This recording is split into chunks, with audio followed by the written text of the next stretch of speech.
monde, salut les épicurieux. Aujourd'hui je vais vous parler d'aires de service et de campement. J'ai déjà parlé évidemment beaucoup de ce sujet, plusieurs fois d'ailleurs, concernant le comportement des camping-caristes dans les aires de service. Ou dans l'impossibilité de stationner, j'en ai même fait deux. Et je vous ai même proposé des stickers. Ils sont toujours à votre disposition si vous voulez les recevoir. Ça a bien marché pour la première série. Pour ce tuto là, si vous allez dessus, vous allez voir de quoi il s'agit. Et il y a les références pour le recevoir. Vous participez aux frais ou pas. Comme je le dis dans la vidéo, c'est pas le plus important.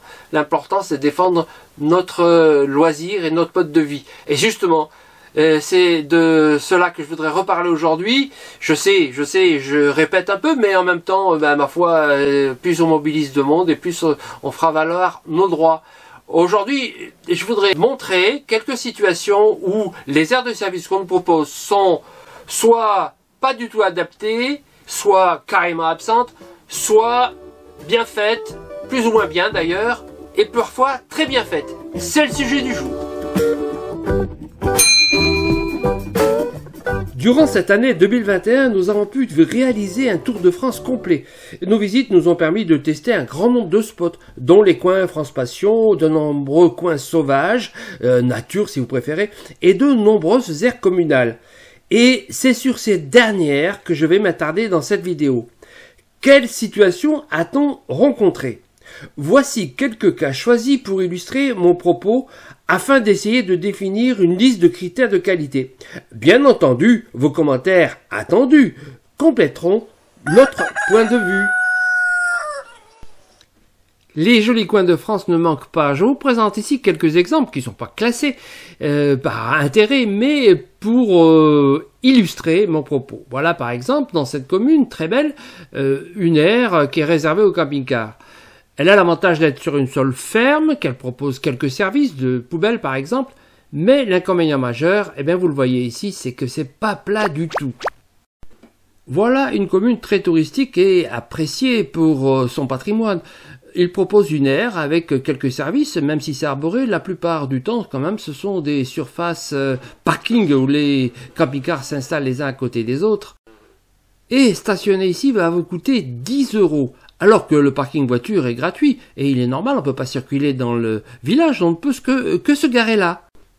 Et pourtant, malgré ce qui est dit sur le panneau, la commune ne manque pas de revenus avec ses nombreux restaurants auxquels on a d'ailleurs participé. Dans certaines communes isolées, mais touristiques, on nous propose quand même des aires convenables, même s'il n'y a pas de service. Voilà un exemple qui est intéressant à montrer parce que malgré la bonne volonté de la municipalité ici, qui a proposé une aire très intéressante, parce que bon, il y a des tables de pique-nique, il y a une aire de service, elle est payante de manière raisonnable, 3 € le jeton, 100 litres d'eau et 2 heures d'électricité je crois, il y a des poubelles, c'est spacieux, c'est au calme, on est auprès d'une zone où il y a un lac d'ailleurs, mais quoi, même si c'est au calme, regardez les aires qu'on nous propose. Ici, si je mets mon camping-car, vous voyez, ici j'ai été obligé de me mettre là parce que dans la longueur, je peux me garer, il y a de l'espace, même si c'est pas plat, regardez. Là, on descend et ensuite on remonte. En me mettant au milieu, je suis à peu près plat. Mais moi, je peux pas rentrer ici, par exemple. Là, je dépasse, j'arriverai pratiquement jusque là. Et toutes les places sont de ce type-là, sans compter qu'elles sont toutes en pente. Donc c'est-à-dire qu'on ne peut pas s'y mettre. Regardez, si vous mettez les roues avant ici, vous êtes écarté de l'arrière d'à peu près 30-40 cm. Et c'est pas le pire, j'ai vu pire. Bon, à peu près plat pour celui-là, c'est le seul qui est à peu près mettable en fait, sur l'ensemble. Alors c'est bien, il y a des haies, on est séparés les uns des autres, c'est dans un cadre plutôt agréable, mais c'est pas adapté, Il y en a une autre ici de place qui était occupée quand on est arrivé, qui était plate, mais même à peu près plate, parce que là on est un peu en pente.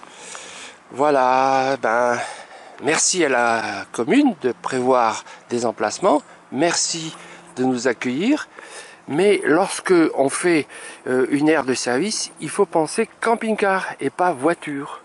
L'inconvénient de cette aire de service et des services en question, c'est qu'il faut mettre des jetons. Alors là, c'est un inconvénient qu'on retrouve souvent, parce que le jeton, il faut aller le chercher et on ne sait pas où, même si dans la fiche qu'elle a, il y a tous les points avec les horaires, mais il faut aller fouiller dans la ville, et la plupart du temps, quand on y va, ça va être fermé, parce que bon, si je regarde les horaires, il y en a qui sont fermés à 17h, d'autres évidemment plus tard à 19h30, d'autres qui ouvrent tôt à 7h, d'autres à 9h, d'autres fermés entre midi et 2, bref, voilà, c'est la course au jeton.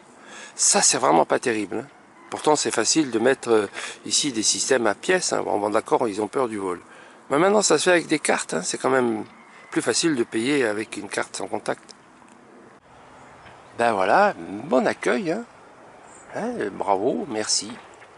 Il faudra juste adapter l'air à la notion de camping-car. Et voilà une belle commune au cœur de la France qui sait accueillir les camping-cars.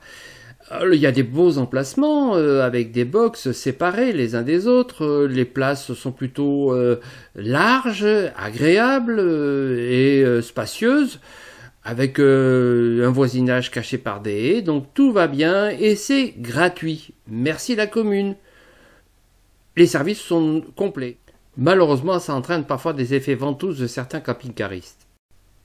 On a pu aussi s'installer sur des aires vraiment très intéressantes et très agréables, des emplacements nombreux, bien plats, sur une surface ferme, avec peu de voisinage direct et des services gratuits où l'eau c'est raisonnable. Vous avez ici un box sanitaire avec des informations pratiques pour la visite de la ville ou de ses environs. Le bloc sanitaire mis à disposition est propre, bien entretenu, on peut même faire sa vaisselle. Et voilà comment une commune peut nous accueillir de manière très performante. Le centre-ville est très proche, on a tous les services, des restaurants, vraiment c'est très agréable. Et juste à côté, vous avez aussi d'autres services indispensables pour le camping-car. J'ai même pu peser mon camion pour 2,50 €, ça me permet de vérifier que je ne dépasse pas la charge utile. Allez, encore un dernier exemple sur une aire qui nous a bien plu et que j'ai déjà d'ailleurs présenté, où on est accueilli de manière privilégiée, on nous accueille en nous donnant des aires de secours si jamais c'était complet, et puis regardez ces espaces, on n'a pas de vis-à-vis avec son voisin, on a une qualité du cadre dans lequel on est, c'est calme et c'est spacieux, plat. Il y a des services payants, mais de manière raisonnable. Tout va bien. Il est donc peut-être temps de définir un cahier des charges de ce qu'est une aire de service communale de qualité. Je vous propose ici de revenir sur quelques points que j'ai abordés, à vous de les compléter dans les commentaires. Premier point que je vais aborder, c'est l'emplacement. Le nombre de places doit être raisonnable, 5 à 10 places maximum, on ne doit pas être entassé comme dans des parkings, les espaces entre les camping-cars doivent être suffisants, pas de vis-à-vis direct par exemple. Et avec un sol ferme, caillouteux, herbeux, mais attention à la boue qu'on nous propose parfois. Pour les services, on aime bien que les vidanges soient faciles, que les eaux propres soient bien séparées des eaux usées, qu'on ait accès au réseau facilement, Wi-Fi par exemple, mais aussi 230. Avec de nombreuses prises, que chacun ait la sienne. Et on préfère ne pas être trop relégué à l'extérieur du centre, on veut un environnement agréable évidemment, calme et sérénité, sécurisé, on peut avoir de l'éclairage si on veut. Le centre-ville et les commerces proches c'est quand même mieux pour aller faire les courses le matin sans prendre le vélo ou prendre des services publics. Pour se rendre sur ces aires, il faut une bonne signalisation. Il faut que la piste d'accès soit pas défoncée, comme ça l'est parfois. Enfin, s'il s'agit de payer, encore faut-il que le tarif soit raisonnable, entre 3 et 10 €, ça, selon la situation touristique. C'est raisonnable, souvent c'est gratuit et c'est bien pour les communes un peu isolées.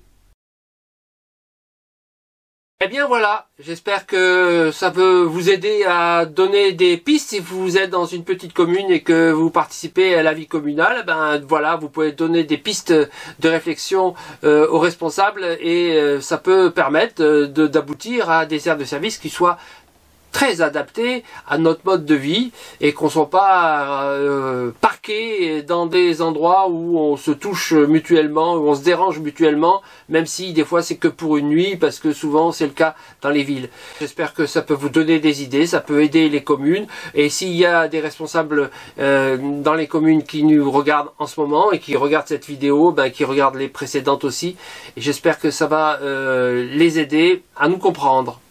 C'est l'objet de cette vidéo. Je vous dis à bientôt pour un autre tuto, une autre vidéo, et à bientôt sur ma chaîne. Merci de votre fidélité, n'oubliez pas de mettre des commentaires et des likes. Bye bye.